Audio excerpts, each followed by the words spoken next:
Hello. So I have not posted any of my Peglin stuff in the past, but right now I have a really fun build and the perfect boss to display case it against.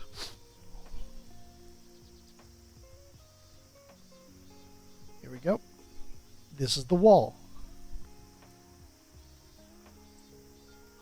The wall is a big hunk of hit points.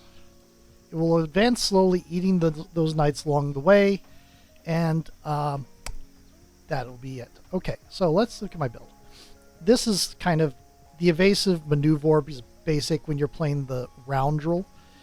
It gives you Belusion, which is basically a dodge percentage, and double on crit. Rank 3, rank 2. Okay.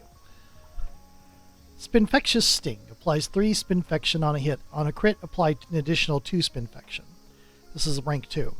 What Spinfection is at the end of every round, it does 10 points of damage per point of Spinfection. And then it's supposed to reduce by 1, but we'll get to that later. And then we have a rank 3, which is 5 and 2. Then we have this, can target anyone, apply 6 Spinfection on a hit, an additional 4 on a crit. And then we have this, which doubles the amount of Spinfection already on the enemy. And this is another one. Then this, which applies Spinfection, which attacks all enemies and applies 3 or 4 Spinfection, depending on whether you get a crit or not. And then we have this, which is just, there's no limit to how many times you can upgrade it. That's the only trick it has. Now let's look at relics. I'm just going to look at the random debuff to an enemy that can result in Spinfection. Grubby Gloves always adds Spinfection to enemies. Extra options when you're getting loot. Automatically upgrades orbs when you get them to the second level 2. If I discard an orb, I get Belusion. Enemy Spinfection will increase each turn instead of decreasing. So instead of dropping when it does damage, it goes up. So all that Spinfection I'm doing, it never stops. It just gets worse. Targeted attacks also hit nearby enemies. Important note, this also carries over the Spinfection. Safety regulation. Projectile attacks pierce 2 additional enemies, but bombs deal 75% less damage and self-damage. And when it pierces, it does the same damage and applies equally all the effects. So all the Spinfection to everything it hits. Projectile and targeted attack damage is split between the original attack and an additional attack targeting the furthest enemy. So if you attack the first in line, it will hit that person, and then one will come from the back and hit the person in the back. If they're projectile attacks, they are both affected by the piercing, and so basically they can pierce everything. We're not going to see the piercing on this because we're not fighting that. Additional crits. And when I evade, I get a Spiness, which increases crit damage and increased crit damage. Those last 2 aren't really important, but anyway, here we go. Big, massive hit points. If it gets to me, I just die. There's no number involved. I just die.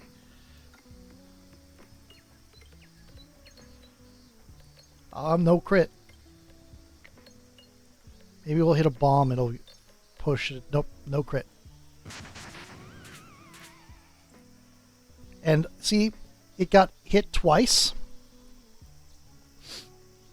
So it got hit by the Spinfection twice. And now we're going to double it twice.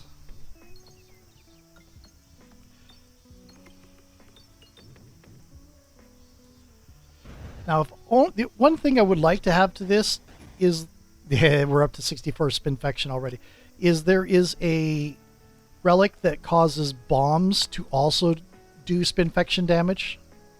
And I wish I had that. That's the only thing I'm lacking, really. I've pretty much got all this. Yep. Yep.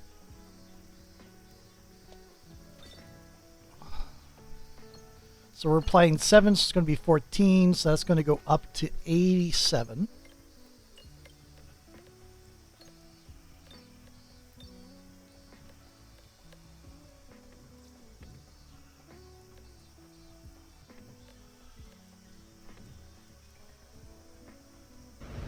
He's going to be stalled on that knight. Oh, 91. Oh, because the extra 1 from... Yeah. Okay. We do need to be able to do at least 1 damage so that the projectile hits something.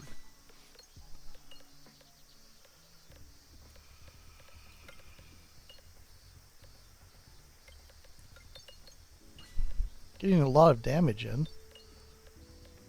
Well, what would usually be a lot of damage. Okay, 960.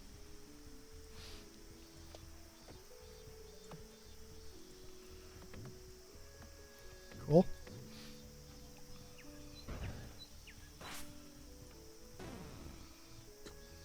Yep, you have like 1 more round, maybe 2.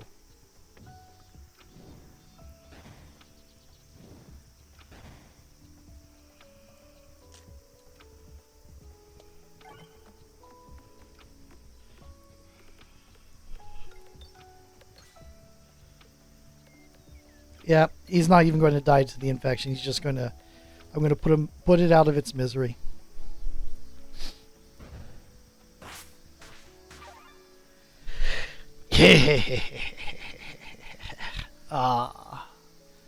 Thank you. Talk to you later. Bye.